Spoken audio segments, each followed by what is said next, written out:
दोस्तों axis mutual fund house एक और फंड लेकर आया है जो स्मॉल कैप कंपनीज में अपनी इन्वेस्टमेंट करने वाला है। लेकिन यहां पर जो इन्वेस्टमेंट है वो पैसिवली की जाएगी और ये एक इंडेक्स फंड है। एक्सिस म्यूचुअल फंड हाउस एक नया फंड लेकर आया है axis small cap 50 index fund के नाम से। तो ये फंड जो है ये जैसे कि मैंने आपको बताया एक इंडेक्स फंड है।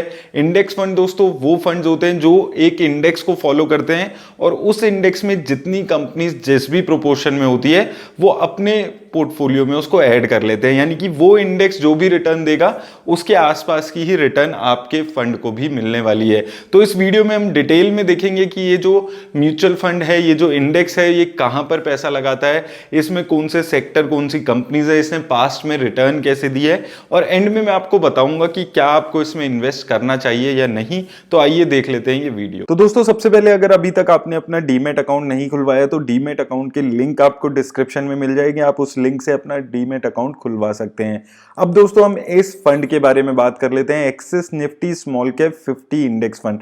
तो जैसे कि मैंने आपको बताया था ये एक इंडेक्स फंड है और ये फंड इन्वेस्ट करेगा निफ्टी स्मॉल कैप 50 इंडेक्स में।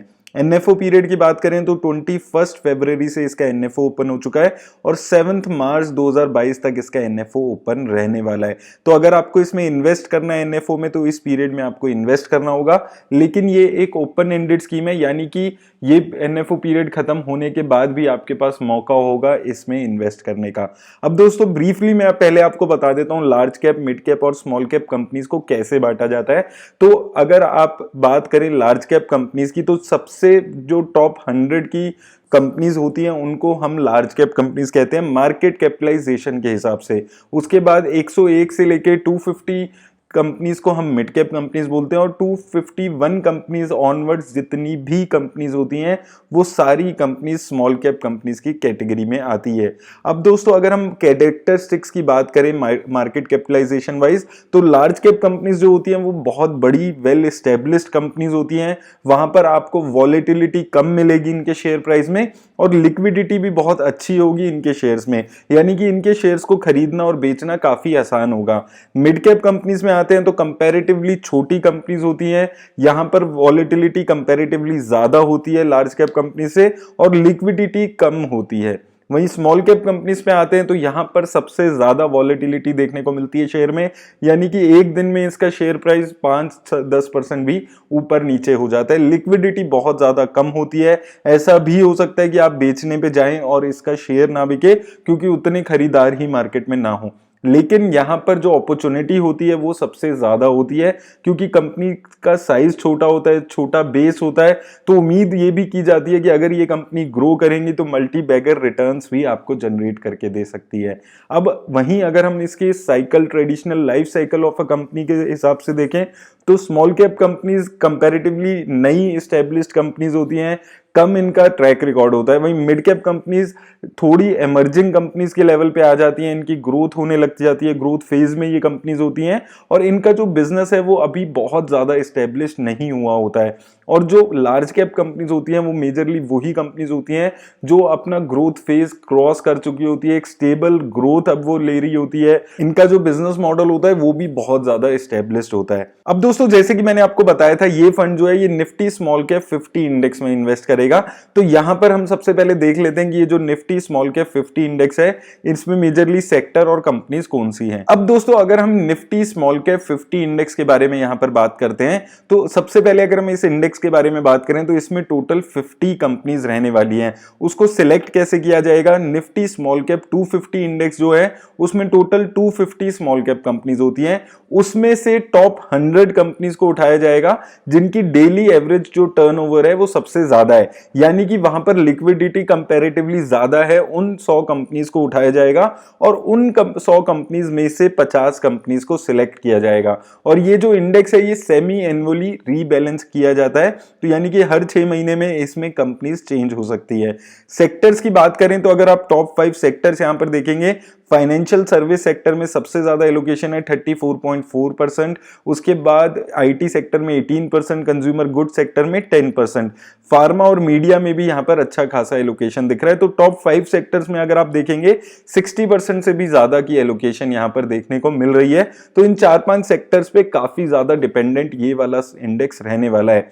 कंपनीज की बात करें तो सबसे ज्यादा जो वेटेज इस वक्त है वो इंडियन एनर्जी एक्सचेंज में है 7.75%, सीडीएसएल में 5.42%, आईडीएफसी लिमिटेड में 3.74%, उसके अलावा रेडिको खैतान में 3.72%, एमसीएक्स यानी कि multi commodity exchange of India में 3.38%, उसके अलावा Birla soft, Cyient limited, CAMS India bulls housing और हैप्पीएस्ट माइंड जैसी कंपनीज यहां पर आपको देखने को मिल रही हैं। तो अगर आप ये स्मॉल कैप कंपनीज देखेंगे तो हालांकि ये स्मॉल कैप कंपनीज हैं, लेकिन इनमें से काफी सारी कंपनीज ऐसे हैं जहां पर लिक्विडिटी अच्छी है। ऐसा नहीं होता है कि ये डेली अपर या लोअर सर्किट लगाते हैं, तो कंपैरेटिवली सेफर काइंड ऑफ यहां पर स्मॉल कैप कंपनीज आप देख सकते हैं। वहीं दोस्तों अगर हम यहां पर इसकी रिटर्न्स पे बात कर लें तो 5 सालों में अगर हम बात करते हैं तो निफ्टी स्मॉल कैप 50 इंडेक्स ने 5 सालों में 10% के आसपास की रिटर्न दी है। तो 5 सालों में ये इंडेक्स अभी भी निफ्टी 50 इंडेक्स को यहां पर बीट नहीं कर पाया है। निफ्टी 50 इंडेक्स ने 16% के आसपास की रिटर्न दी है। 3 सालों में बात करते हैं तो 3 सालों में ये इंडेक्स निफ्टी 50 इंडेक्स को बीट कर पा रहा है। इस इंडेक्स ने 21.48% की रिटर्न दी है, निफ्टी 50 ने 18%। एक साल में भी आप देखते हैं तो एक साल में निफ्टी स्मॉल कैप 50 ने 27% के आसपास के रिटर्न दिया है, वहीं निफ्टी 50 ने 20% की। तो एक और 3 सालों में ये जो इंडेक्स है ये निफ्टी 50 को बीट कर पा रहा है। थोड़ा लॉन्ग टर्म में देखते हैं 5 सालों में तो ये निफ्टी 50 को बीट नहीं कर पा रहा है। कैलेंडर ईयर वाइज दोस्तों अगर आप इसकी रिटर्न देखेंगे तो आपको एक चीज देखने को मिलेगी कि ये जो इंडेक्स है वो बहुत ज्यादा वॉलेटाइल रहता है। आप 2006 से देखिए, 2006 में 24% की रिटर्न थी, 2007 में देखेंगे 122% की रिटर्न थी, वहीं 2018 में नेगेटिव 72% की रिटर्न थी, देन 2009 में अगेन 112% के आसपास की रिटर्न थी, उसके बाद फिर नेगेटिव रिटर्न। तो आप यहां पर देखेंगे बहुत ज्यादा वॉलेटिलिटी आपको देखने को मिलती है। नेगेटिव रिटर्न हो जाती है 20-30%, 40% तक की, अगले साल पॉजिटिव रिटर्न्स हो जाती है 50-60% की। तो इस इंडेक्स में वॉलेटिलिटी कंपैरेटिवली ज्यादा है, क्योंकि एक तो स्मॉल कैप इंडेक्स है, उसमें भी स्मॉल कैप की 50 कंपनीज है, तो कंपैरेटिवली थोड़ा कंसंट्रेटेड पोर्टफोलियो यहां पर आपको देखने को मिलता है। अब दोस्तों अगर हम इस फंड की और डिटेल्स पे बात करें तो जैसे कि मैंने आपको बताया था ये एक इंडेक्स फंड है। एग्जिट लोड की बात करें तो एग्जिट लोड यहां पर कोई भी नहीं लगेगा। फंड मैनेजर की बात करें तो मिस्टर जिनेश गोपानी जी यहां पर इसको मैनेज करेंगे। हालांकि ये एक पैसिव फंड है तो फंड मैनेजर एक्टिवली कुछ भी परचेज और सेल नहीं करेगा। जैसा इंडेक्स की मूवमेंट चलेगी वैसा ही इस फंड में भी परचेज और सेल होगा।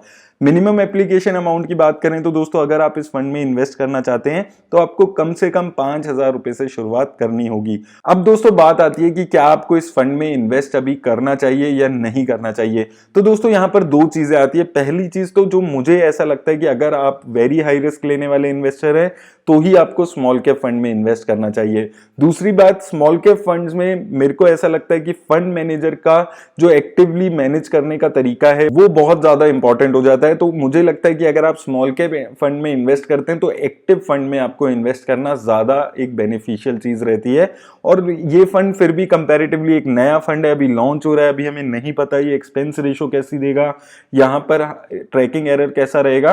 तो मुझे लगता है अभी आपको थोड़ा टाइम इसके लिए वेट करना चाहिए। अगर आपको ये फंड पसंद भी आ रहा है, थोड़ा 6-8 महीने आप रुक जाइए, उसके बाद आप लोग सोचिएगा अगर आप इन्वेस्ट करने के बारे में सोचते हैं। मेरी तरफ से बस इतना ही दोस्तों। अगर आपको ये वीडियो अच्छी लगी हो, हेल्पफुल लगी हो तो उसे लाइक और शेयर जरूर कर दीजिएगा। धन्यवाद।